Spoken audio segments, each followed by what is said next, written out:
Mesdames et messieurs, bonsoir. Je suis ravie de vous recevoir dans l'émission Grand Soir. Chers téléspectateurs, ce soir, j'ai rencontré Tizia Mukuna qui est avec nous sur ces plateaux. Bonsoir et bienvenue. Merci, bonsoir. Toute ravissante. Merci.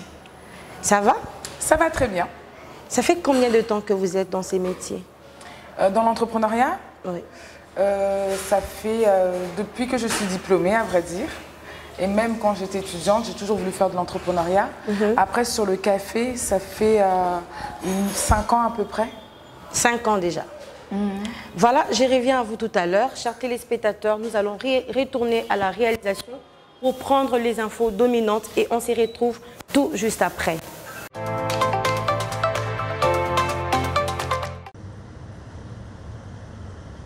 Le président de la République, Félix-Antoine Tshisekedi Tshilombo, a poursuivi ce mardi 10 novembre 2020 les consultations au Palais de la Nation.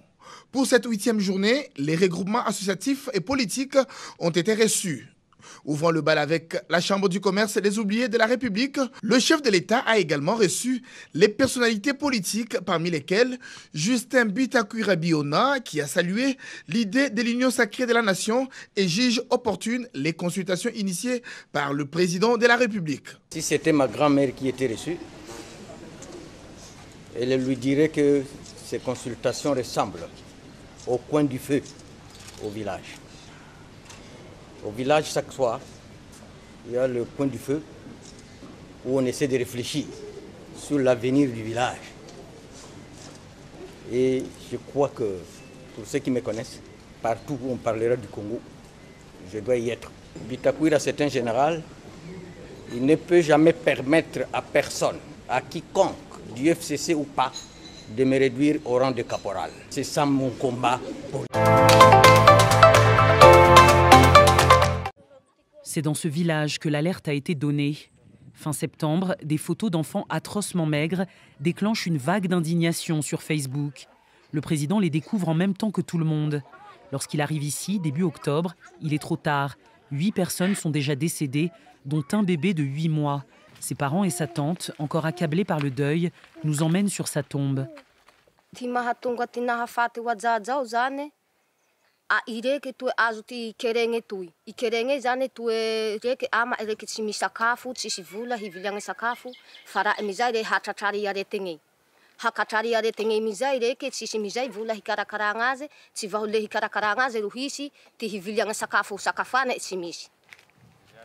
Dans le nord du district d'Amboissar, au moins 200 000 personnes en état de malnutrition aiguë ont besoin d'une aide alimentaire d'urgence. Partout où nous allons, le même paysage de désolation, des fleuves asséchés, des cultures entièrement détruites, car il n'a pas plu depuis bientôt 1 an. Pourtant, les habitants dépendent de la pluie pour cultiver. Sur cette route secondaire, l'unique denrée qui circule sur les charrettes, l'eau, dernier rempart à leur survie. Mais pour ces 2 frères, la route s'arrêtera peut-être là. Leurs zébus ne supportent plus la charge. Sur notre chemin, nous rencontrons une mère de 10 enfants, étourdie par la faim. L'un d'eux n'arrive plus à se lever.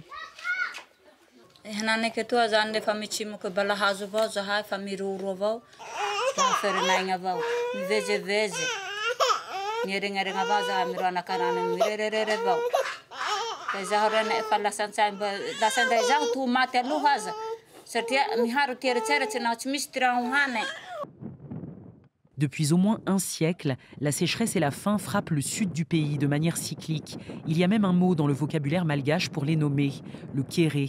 Le sud de la Grande Île est une région au climat sec, victime d'un assèchement de sa terre par le vent. C'est la dessiccation, un phénomène naturel aggravé par le dérèglement climatique et la coupe de bois. Qui dit déforestation dit moins d'arbres pour faire barrage au vent ou réguler le climat par la transpiration des plantes. Seule solution aujourd'hui pour éviter le pire, les distributions alimentaires d'urgence, ici organisées par le Programme alimentaire mondial.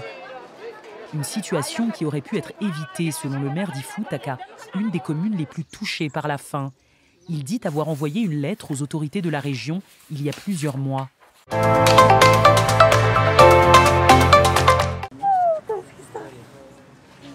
Devant la Cour constitutionnelle polonaise, Kaja Godek, l'activiste anti-avortement numéro 1 en Pologne, jubile.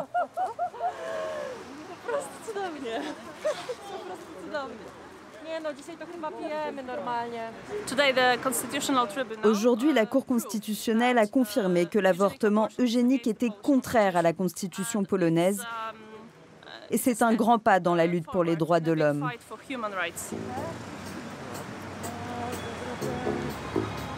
Des millions de Polonais ne sont pas d'accord. Parmi eux, la directrice de l'antenne locale d'Amnesty International. Cette décision de la Cour constitutionnelle est tout simplement scandaleuse. Elle ne tient pas du tout compte du droit des femmes à disposer de leur corps comme elles l'entendent. Appeler ça des avortements eugéniques est une manipulation. On parle de bébés qui pourraient être mort-nés ou souffrir leur vie entière. Une vie qui pourrait ne durer que quelques jours. Durant les jours qui ont suivi la décision, plusieurs milliers de manifestants sont descendus dans les rues. Une atmosphère festive et un mot d'ordre. Vive Pierre Dallach. Allez vous faire voir. Nous en avons assez que d'autres veuillent contrôler nos corps et les décisions qui devraient n'appartenir qu'à nous-mêmes. Surtout quand ces autres sont une bande de vieux qui n'ont pas la moindre idée de ce que c'est que d'être enceinte ou d'avoir un enfant lourdement handicapé.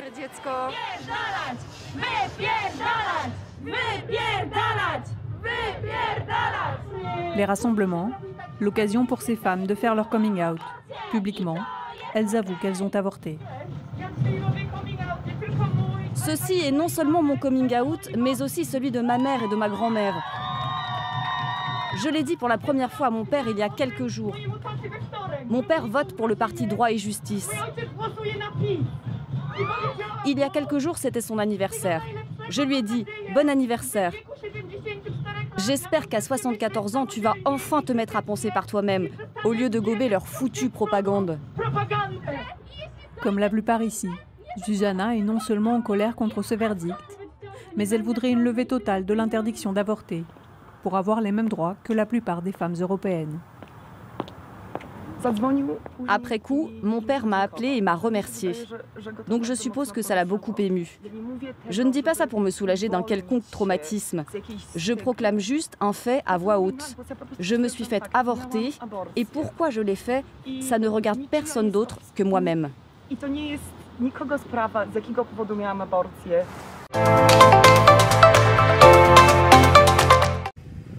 À Mbato, les stigmates des affrontements sont toujours visibles.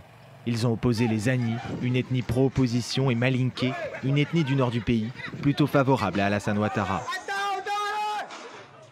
L'hôpital de la ville accueille encore de nombreux blessés. Dans cette chambre, tous sont originaires du nord et dénoncent une agression des Ani. On est parti pour protéger nos biens qui sont au marché là-bas. Bon, c'est dans ça maintenant, et quand ça a commencé, ça allait un peu devant et puis ça a commencé à tirer et puis bon, moi j'ai reçu une balle. J'ai reçu une balle sur mon œil. Dans ce quartier Ani, les jeunes ont mis en place un comité d'autodéfense. Ils accusent les Malinké de les avoir agressés en premier. Pourtant, les deux groupes ont toujours vécu en bonne intelligence. On n'a même pas de problème avec eux. On se côtoie de jour en jour. La preuve en est qu'ils ont pris nos soeurs, nos nièces. Ils ont fait des enfants. On n'a pas de problème avec eux. Et c'est nos amis. Chacun accuse l'autre d'être à l'origine des violences. Depuis, l'armée a été déployée et les discours se veulent rassembleurs. Mais les violences de Mbato sont devenues un enjeu national et ont enflammé la toile ivoirienne. Sur les réseaux sociaux, certains font état de plusieurs dizaines de morts, de centaines de blessés. De faux rapports de gendarmerie ont été publiés. Une vidéo de décapitation a beaucoup circulé. Après vérification, elle proviendrait de la ville de Daoukro. Pourtant, à l'hôpital, le directeur assure que 6 personnes issues des 2 camps sont décédées et non pas une quarantaine, comme beaucoup l'affirment. Dire que notre mort, notre toute petite mort pouvait contenir un tel nombre de corps, vraiment c'est des pures inventions, c'est des fake news. Là, en réalité, ce n'était pas ça. Donc ce qui fait qu'on a eu beaucoup de coups d'appel des personnes qui nous connaissent, qui s'inquiétaient pour nous, et nous les avons rassurés. Même si de graves violences ont bien eu lieu, comment expliquer ces infox qui ont inondé le web ivoirien? Il y aurait parfois une volonté de jeter de l'huile sur le feu, selon ce spécialiste, en vérification de l'information. Le métier est bien clair. En le faisant, on sème la panique, on sème le désordre, on sème l'inquiétude. Et vous avez vu l'impact de ces fausses informations au sein de la population en termes de cohésion sociale. Les rumeurs et fausses informations sont parfois l'étincelle qui déclenche ces affrontements interethniques. Selon le gouvernement, depuis le mois d'août dernier, au moins 85 personnes ont perdu la vie lors de violences liées à l'élection présidentielle. C'est une tête importante. Judith, on nous dit que c'est à cause de restrictions imposées par la Covid-19, la pandémie, une cérémonie à minima, donc très peu de personnes sur place. Ça a été le souhait de l'Élysée et de la mairie de Paris, qui a d'ailleurs annulé également des commémorations sur la place de l'hôtel de ville.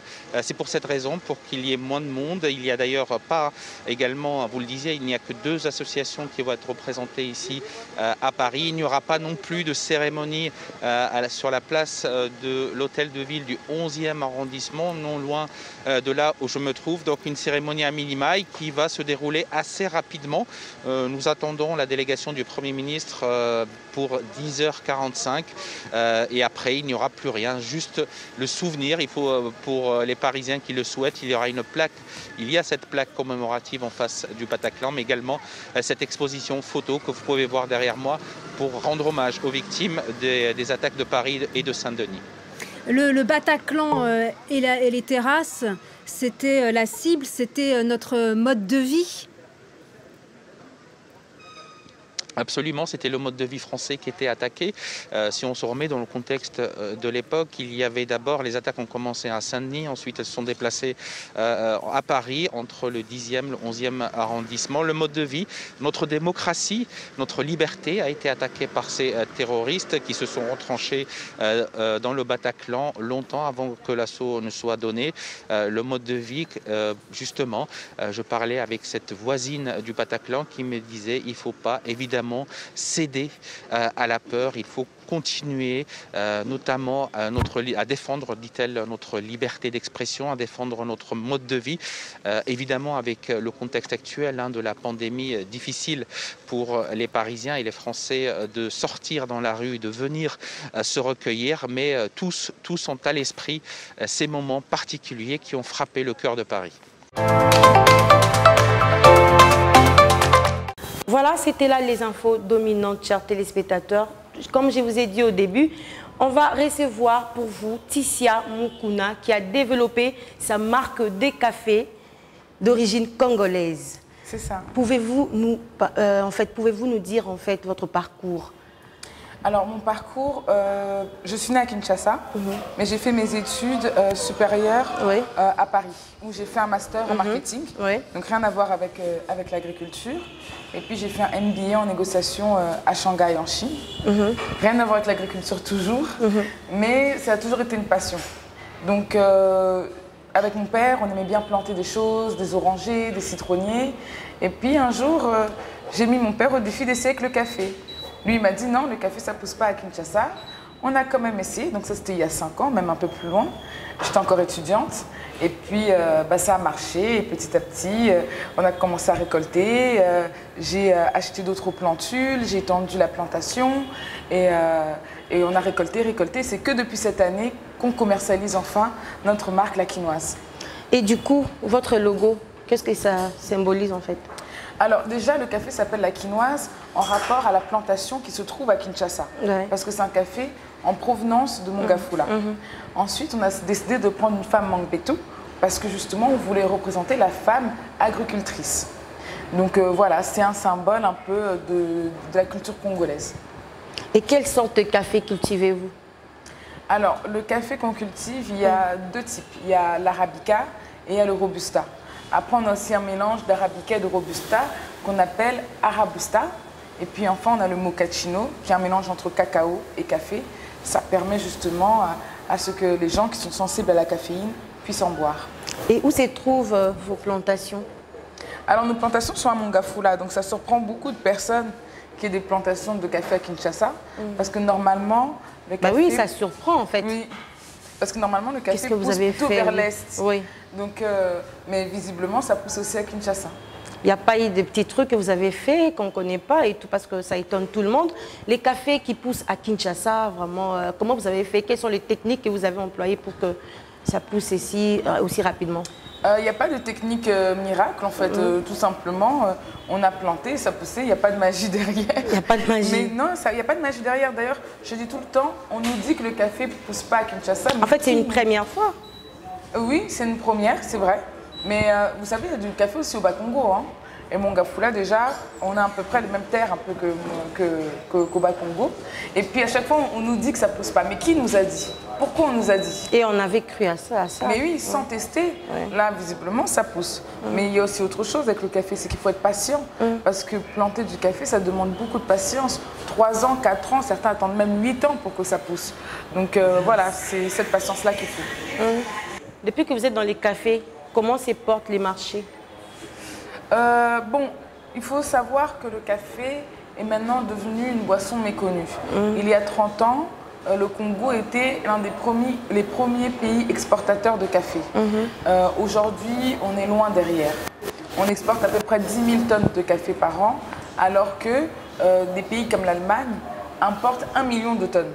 Donc vous voyez qu'on ne répond vraiment pas à la demande. Donc c'est plutôt timide. Il faut qu'on réapprenne en fait à consommer du café et du bon café. Et encore mieux quand c'est du café de chez nous.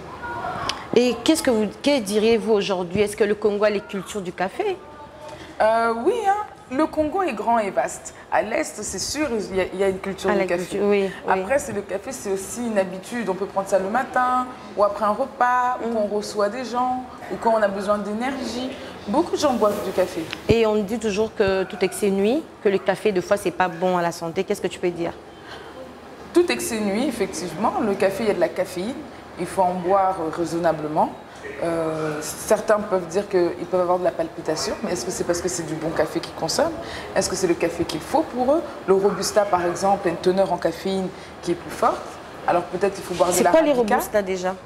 Le Robusta, voilà, le Robusta, c'est comme son nom l'indique, c'est plus robuste. Il y a une teneur en caféine qui est plus forte et il y a un goût aussi plus marqué. L'arabica sera plus doux, un peu plus fruité. Donc voilà, quand on boit du café, il faut savoir boire le bon type. Les bons types. Et à ton avis, c'est quoi un excellent café? Comment tu définis un excellent café? Un excellent café, c'est la façon dont on le torréfie déjà. C'est déjà une première préparation du café. Et également comment on le prépare. Moi, j'aime bien le vrai café. Donc le café qu'on utilise une cafetière qui se cuisine. Parce qu'aujourd'hui, certaines personnes peuvent penser que le café instantané, c'est du bon café. C'est du café. Mais pour moi, le vrai café, c'est le café qu'on prépare. Et la quinoise, en fait, ça se prépare? Le café, la quinoise, ça se prépare, c'est un café à filtrer. Mais après, oui, on s'adapte aussi à ce que veulent nos clients. Hein. Et c'est quoi ton plus grand défi? Mon plus grand défi, ça serait que quelqu'un à Yaoundé ou quelqu'un à Bangkok dise non, le café, la quinoise, il est bon, les Congolais sont forts. Mon défi, c'est exporter cette marque-là. C'est vraiment devenir le passeport aussi du savoir-faire congolais, du terroir congolais, et qu'on puisse entendre parler de la quinoise un peu partout, et comment nous aussi on a notre spécialité. Aujourd'hui, vous allez connaître des pays comme, je ne sais pas, l'Italie pour ses pizzas, la France pour son vin, mais nous, on nous connaît pourquoi? Pour quel mets? Pourtant, on a un savoir-faire. Il faut juste qu'on arrive à bien s'organiser pour qu'aussi on puisse nous connaître, notamment pour notre café, pour notre cacao, pour plein de choses qu'on sait faire ici, qui sont consommées partout dans le monde. Est-ce qu'il y a-t-il un risque dans ce que vous faites? Dans ces savoirs, en fait? Le risque principal, c'est que c'est de l'agriculture. C'est-à-dire que si on a une mauvaise année, on a une mauvaise récolte, on est handicapé. Donc c'est ça un peu le risque. L'autre risque, c'est la transformation. Je vais prendre l'exemple de la tomate, c'est un exemple que j'aime beaucoup. On a des plantations de tomates un peu partout. Mais pourtant, on importe nos concentrés de tomates ou même notre ketchup. Pourquoi? Parce qu'on n'a pas cette transformation. Le défi aujourd'hui de l'agriculture au Congo, c'est pouvoir transformer les matières premières. Pourquoi on importe nos concentrés de tomates alors qu'on met ça partout dans les madessous, partout? On devrait pouvoir le transformer. C'est pareil avec le café. On a des graines de café, on va le vendre à des grands groupes, il va nous revenir transformé plus cher. Il faut qu'on maîtrise cette chaîne de transformation localement. Et qu'est-ce que vous aimez dans ces métiers? Ce que j'aime bien, c'est j'ai l'impression que je fais un boulot utile. Même si effectivement le café, c'est pas on va dire une agriculture de première nécessité, c'est une agriculture pérenne. C'est quelque chose qu'on voit dans le long terme, ça j'aime bien. On peut avoir une vision dans le long terme, on bouscule aussi un peu les normes. Oui. J'aime ce goût du risque et puis j'aime aussi le fait de pouvoir valoriser le Congo. Et où on peut trouver en ces moments la café ou la quinoise? Café, la quinoise, voilà. Déjà, on peut le trouver à Nosy Coffee, là où on se trouve, qui est un charmant endroit, une charmante cafétéria, coffee shop. On peut le trouver aussi à SK, à City Market, à Kitambo Shopping Center. On peut le trouver à la boutique Manitech, à Surprise Tropicale. Et quels sont vos futurs projets? Étendre la gamme. Bientôt, vous allez avoir des paquets plus grands de 200 grammes. On va aussi avoir des unidoses pour des doses uniques en fait, pour consommer une tasse par tasse. Et puis, bon, je ne vais pas dévoiler tous les secrets, vous allez avoir vraiment d'autres produits dérivés du café, dérivés du cacao. Le café, la quinoise a rencontré pas mal d'autres rivales, si je peux dire. Comment tu fais pour les différencier? Bon, déjà, comme je l'ai dit, le café, tout dépend comment on le consomme. Est-ce qu'on prend une capsule? Est-ce qu'on prend instantané? Est-ce qu'on prend le café qui se prépare? Sur le domaine du café qui se prépare, il n'y a pas beaucoup de rivaux, à vrai dire, parce que tout est importé. Donc parfois c'est un peu plus cher, parfois c'est moi qui suis plus cher. Mais j'ai un prix très raisonnable, je vends mon café à 2 $. Donc sur les rivaux, le défi c'est vraiment faire changer les habitudes du consommateur pour qu'ils utilisent mon café et qu'ils laissent leur marque de prédilection. Vu que tu es dedans, tu es dans ces métiers, ce que j'allais dire, quand est-ce que nous pouvons prendre ou consommer du café? Quand est-ce que nous pouvons le prendre? Le café peut se prendre à tout moment, le matin pour se donner de l'énergie, après un repas pour bien digérer, parce que c'est un bon antioxydant, ça enlève les toxines, donc c'est bien de le prendre après le repas, c'est un bon digestif. On peut le prendre le soir si on doit rester un peu éveillé, par exemple nos sentinelles, nos militaires, nos policiers. Donc non, et puis c'est aussi un moment qu'on peut prendre dans les après-midi pour partager un moment avec ses amis autour d'un biscuit. Voilà, nous sommes arrivés à la fin de cette interview. Avez-vous un message à faire passer aux consommateurs congolais? Le message que je ferai passer aux consommateurs congolais, c'est de consommer localement. On ne peut pas demander aux autres de consommer nos produits si nous-mêmes on ne les consomme pas. Il faut avoir cette solidarité de vouloir mettre en avant notre terroir, notre savoir-faire pour qu'aussi ailleurs on nous connaisse. Moi, j'ai jamais vu un Japonais acheter du riz chinois. Il va acheter du riz japonais. Nous aussi, achetons congolais parce que nous sommes congolais. Merci d'être avec nous ce soir. C'était un plaisir. Merci. Chers téléspectateurs, nous sommes arrivés à la fin de cette interview. C'était la Grand Soir, votre émission au cœur de l'actualité. Merci à Martin Elibo qui tient la technique de cette émission. Quant à moi, je vous dis au revoir. On s'y retrouve prochainement.